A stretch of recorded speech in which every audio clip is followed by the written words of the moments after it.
Janganlah kamu takut kepada mereka yang hanya dapat membunuh tubuh. Dan setiap orang yang mengakui aku di depan manusia, akan kuakui di depan Bapakku yang di surga. Saudari-saudara yang dikasihi Tuhan, ada sebuah cerita kecil mengenai seorang bapak dari desa yang suatu waktu ke kota. Lalu dia masuk di sebuah restoran, dan ketika mau mulai makan, dia membuat tanda salib dan berdoa dengan khusyuk. Kebetulan meja sebelah duduklah beberapa pemuda yang memperhatikan bapak dari desa itu berdoa sebelum makan menurut cara keyakinan agama yang diikutinya. Lalu orang-orang muda itu tertawa mencibir. Lalu seseorang dari mereka berkata, "Hei Bapak tua, apakah semua di desamu berbuat seperti itu?" Jawab bapak itu, "Oh tidak, babi-babi tidak buat begitu." Saudari-saudara yang terkasih, dalam Injil hari ini, Yesus menyampaikan pesan penting bagi kita. Jangan kamu takut kepada mereka yang dapat membunuh tubuh, tetapi tidak dapat berbuat apa-apa untuk jiwa. Kita berada di tengah-tengah lingkungan di mana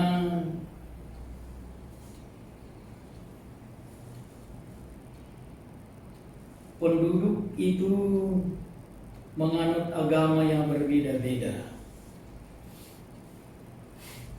Dan kita memang adalah kelompok kecil. Dan saya tidak tahu, tetapi saya kira banyak dari kita yang mengalami ketika kita menemukan diri berada seperti bapak tua dari desa tadi itu, ada di tengah-tengah situasi ya kadangkala atau bahkan sering kita tidak berani menampakkan bahwa kita adalah orang yang beriman Katolik. Dan Yesus dalam Injil hari ini mengingatkan kita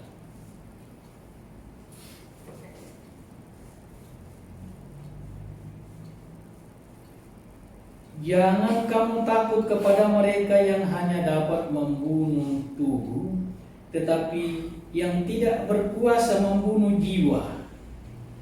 Takutilah Dia yang berkuasa membinasakan baik jiwa maupun tubuh di dalam neraka.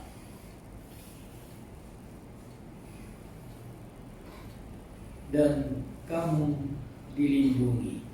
Bahkan rambut di atas kepalamu pun semuanya telah terdihitung. Kembali sesudah itu Yesus menegaskan, janganlah kamu takut, karena kamu lebih berharga daripada banyak burung pipit. Dan berikutnya, setiap orang yang mengakui aku di depan manusia, akan kuakui di depan Bapakku yang di surga. Tetapi barang siapa menyangkal aku di depan manusia, dia akan kusangkal juga di depan Bapakku yang di surga. Saya kira peringatan Yesus sangat jelas untuk kita. Di lain pihak, saya kira kita patut berbangga bahwa juga dalam situasi di mana tidak tepat, tidak tampan, tidak mendorong, bahkan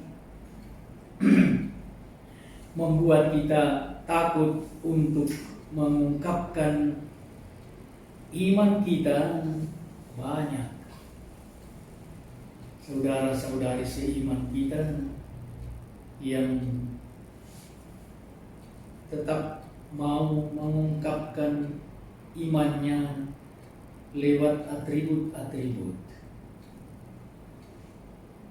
Saya selalu terkesan melihat bagaimana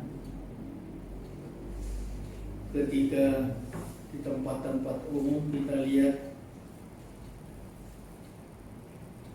misalnya pada parkir mobil, ada mobil-mobil yang ternyata di depannya digantung entah rosario atau diletakkan salib, dan ketika kita melihat itu kita tahu, oh itu orang Katolik. Banyak dari orang-orang muda yang tampil memakai kalung salib tanpa takut. Ada cerita mengenai seorang pembawa acara di televisi yang ketika tampil selalu memakai kalung salib. Lalu akhirnya dia diberitahu, kamu harus berhenti untuk memakai kalung salib ketika tampil menjadi pembawa acara. Itu harus. Atau kamu boleh pilih, tidak tampil lagi sebagai pembawa acara. Dan orang muda itu memilih untuk tidak lagi tampil sebagai pembawa acara.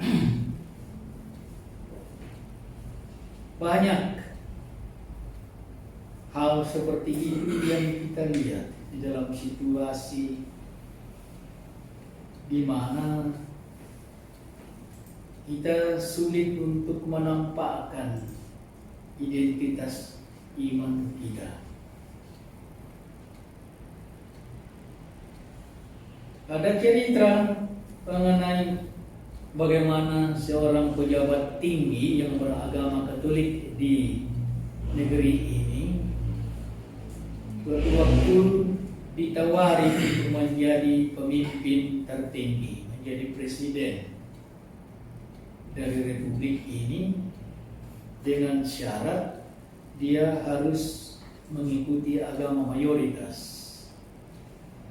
Apa jawab orang itu?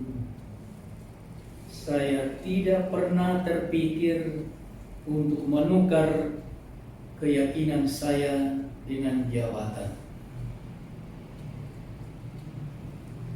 Itu sungguh suatu ungkapan yang meneguhkan dari seorang yang beriman Katolik sejati.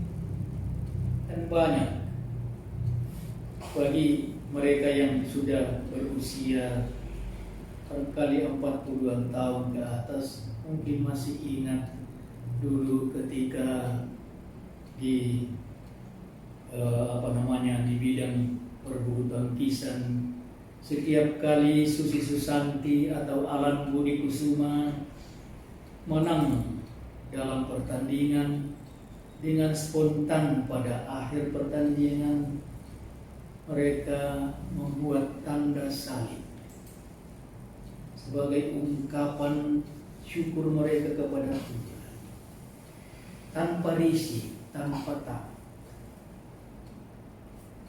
Itu sehingga saya kira apa yang dipesankan Yesus dalam Injil pada hari ini banyak dari saudara-saudara seiman kita yang menghayatinya.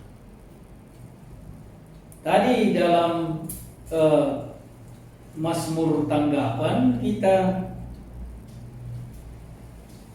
dengarkan roh kebenaran akan memberi kesaksian tentang aku, dan kamu pun harus memberi kesaksian pula. Itulah tugas kita. Namun saudara-saudara terkasih, supaya kita tetap bijaksana, jangan asal tabrak. Saya kira kita harus bijaksana untuk barangkali dalam situasi tertentu tidak perlu kita mengungkapkan atribut-atribut itu. Kita harus bijaksana. Injil menasihati kita, Yesus menasihati kita supaya kita menjadi tulus seperti merpati dan cerdik seperti ular. Tetapi dalam satu hal dimanapun itu kita harus selalu laksanakan. Apa itu? Yaitulah kita harus mengungkapkan iman kita dalam sikap dan perbuatan. Dimanapun itu, sikap dan perbuatan. Saya ingin menarik perhatian kita untuk melihat hal ini pada para pahlawan nasional. Sekarang ini dikatakan ada sekitar 185 pahlawan nasional Indonesia.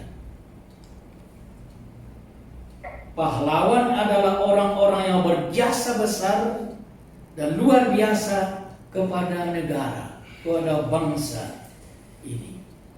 Dari 185 itu dikatakan ada 17% yang beragama Kristiani, baik Katolik maupun agama gereja Protestan. Dan saya bisa menyebut sekurang-kurangnya 10 pahlawan nasional yang beragama Katolik. Yang pertama adalah Jenderal Urip Sumoharjo. Itu adalah pemimpin tentara Indonesia pada tahun-tahun pertama kelahiran Indonesia. Dan dia berhasil memimpin TKR, dan kemudian dia mendampingi Panglima Besar Sudirman sebagai Kepala Staf Umum. Itu Jenderal Urip Sumoharjo. Di Makassar ini ada jalan juga yang memakai nama ini. Yang kedua adalah Marsikal Muda Agustinus Adi Sucipto, yang namanya diabadikan pada lapangan terbang Adi Sucipto di Yogyakarta. Yang ketiga adalah Monsinyur Albertus Sudio Pranoto, mantan Uskup Agung Semarang, yang meninggalkan semboyan yang sampai sekarang dipertahankan oleh umat Katolik Indonesia, 100% Katolik, 100% Indonesia. Yang keempat, Brigjen Ignatius Slamet Riyadi, yang juga ada jalan nama itu di Makassar sini, dan di kota Solo sebagai kota asalnya ada universitas yang menggunakan nama itu. Yang kelima, Robert Walter Momencini, yang justru menjadi pahlawan terbunuh di kota ini, dan juga ada nama Jalan Momencini di sini. Yang keenam adalah Marsikal pertama Ciwik Liwuk, itu orang Dayak, yang namanya diabadikan pada lapangan terbang Palangkaraya, ibu kota Kalimantan Tengah. Yang ketujuh, Wage Rudolf Supratman, pencipta lagu kebangsaan Indonesia. Yang kedelapan, Dr. Wilhelmus Zakaria Yohanes, orang dari Pulau Rote, yang namanya diabadikan juga ada rumah sakit di Kupang memakai nama ini. Yang kesembilan adalah Laksamana Muda Yos Sudarso, pahlawan pertempuran Aru ketika dalam upaya membebaskan Irian Barat yang sekarang menjadi Papua. Dan yang ke-10, Ignatius Yosef Kasimo Hendro Wahyono. Mereka menjadi orang-orang Katolik yang mengabdikan diri secara luar biasa kepada bangsanya. Tindakannya luar biasa, sehingga membawa saya teringat kepada apa yang diucapkan oleh orang Katolik mantan Presiden Amerika Serikat, yang sejauh saya tahu itu satu-satunya orang Katolik Amerika Serikat yang pernah menjadi presiden, itu John F. Kennedy, yang menegaskan, do not ask what your country can do for you, but ask what you can do for your country. Jangan tanya apa yang negerimu dapat buat untukmu, tetapi tanyalah apa yang kau dapat buat untuk negeri. Itulah juga tugas seorang Katolik yang harus menjadi 100% Katolik dan 100% warga negara. Saudari-saudara terkasih, moga-moga saudari-saudara seiman kita ini yang tampil membuktikan diri sebagai orang Katolik lewat sikap dan tindakannya, membawa inspirasi untuk kita semua untuk mengikuti pesan yang diberikan oleh Yesus Kristus dalam Injilnya pada hari ini. Tuhan memberkati.